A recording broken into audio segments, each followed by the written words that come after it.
Shodiyon o'quvchimiz multi level sefr imtihonidan B2 sertifikatini qo'lga kiritganlar. Overall ballari 65. Shodiyona, sizni mana shu sertifikat bilan tabriklaymiz. O'rgatman.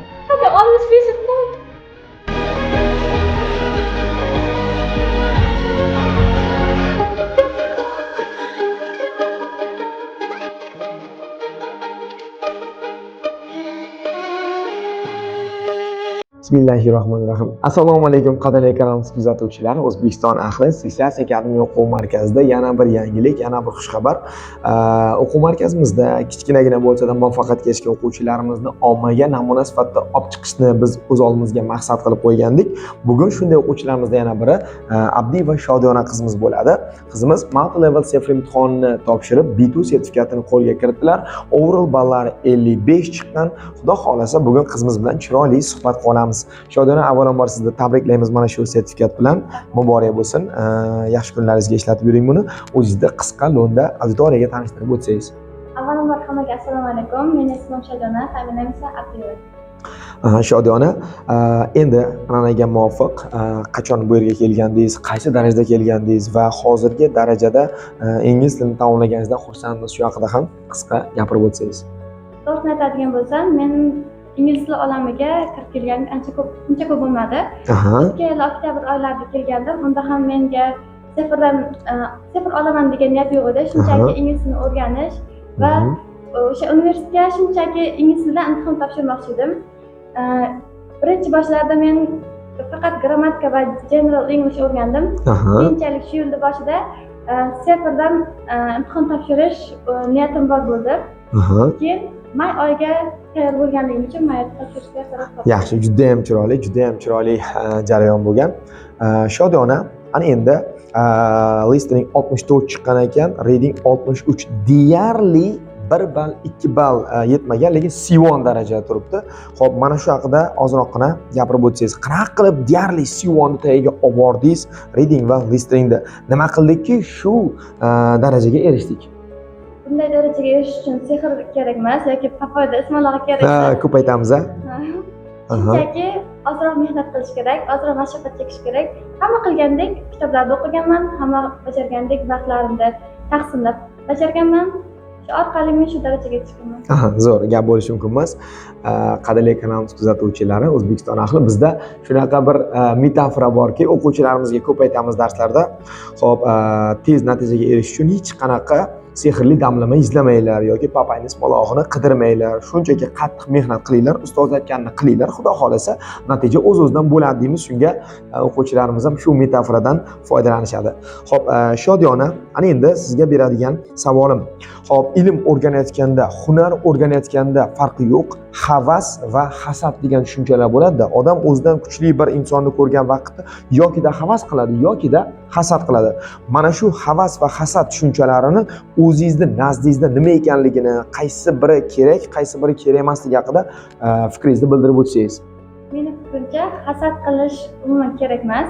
Chunki hasad qilgan odam o'sishning o'rniga pastga qarab tushaveradi. Hech qachon muvaffaqiyatga erishmaydi, hech qachon u baxtli bo'lmaydi yoki qanaqadir yaxshi yutuqlarga erishmaydi.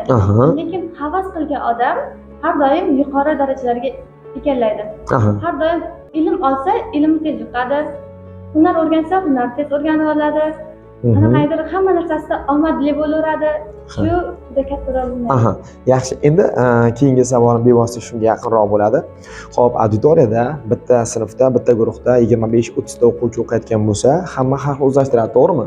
Xo'p, keyin ana shu auditoriyaning ichida 1 yildan beri, 2 yildan beri tayyorgarlik ko'rayotgan o'quvchilar ham bo'ladi.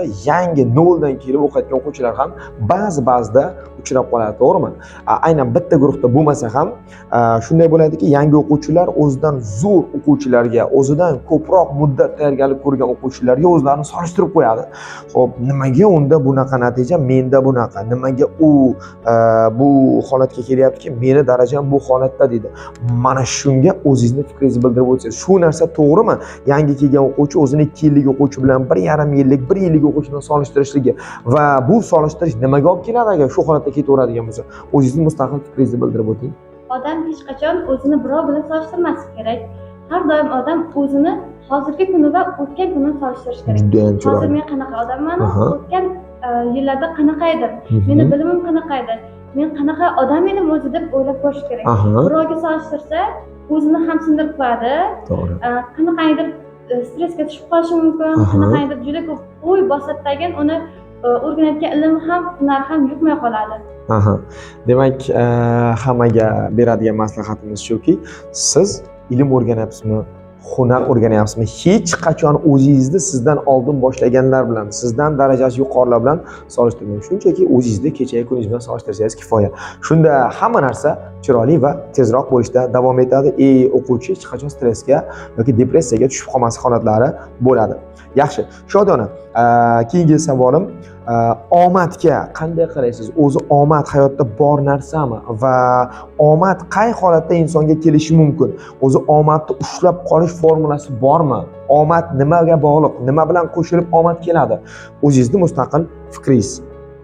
Omad o'zi aslida odam bilan birga bo'ladi, faqat omad mehnat qilgan odam bilan birga bo'ladi. Mehnat qilmasdan faqat dangasa bo'lib uxlab yotgan odam bilan birga bo'lmaydi.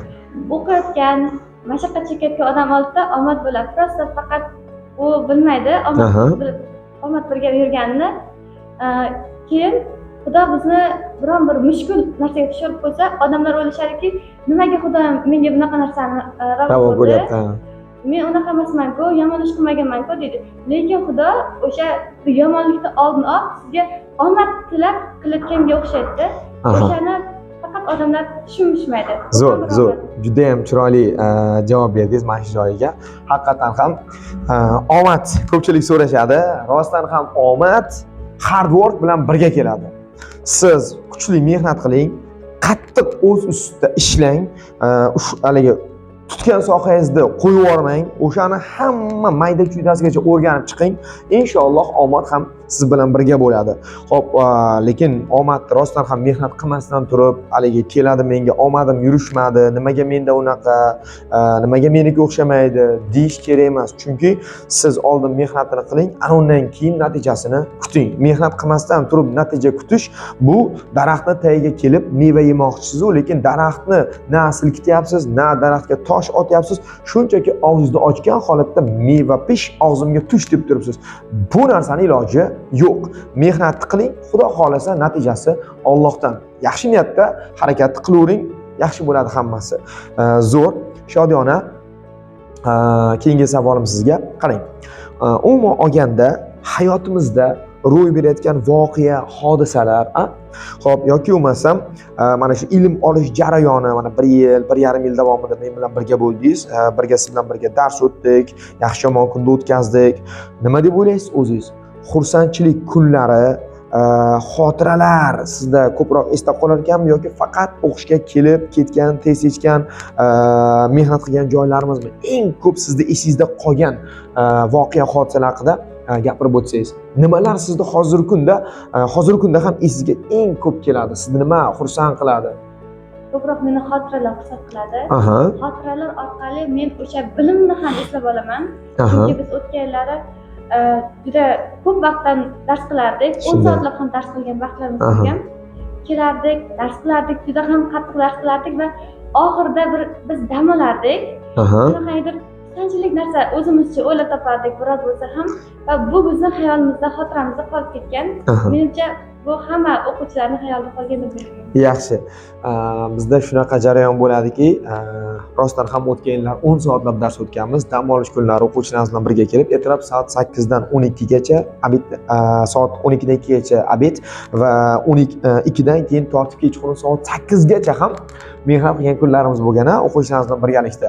Xo'p, alhamdulillah shularning natijasini ko'rib turibmiz hozir va biz nima qilardik? Mehnat qilib, agar charchab qolsak yoki hammamiz ozroqini toliqadigan bo'lsak, yonimizda nima bor? Muzqaymoqxona.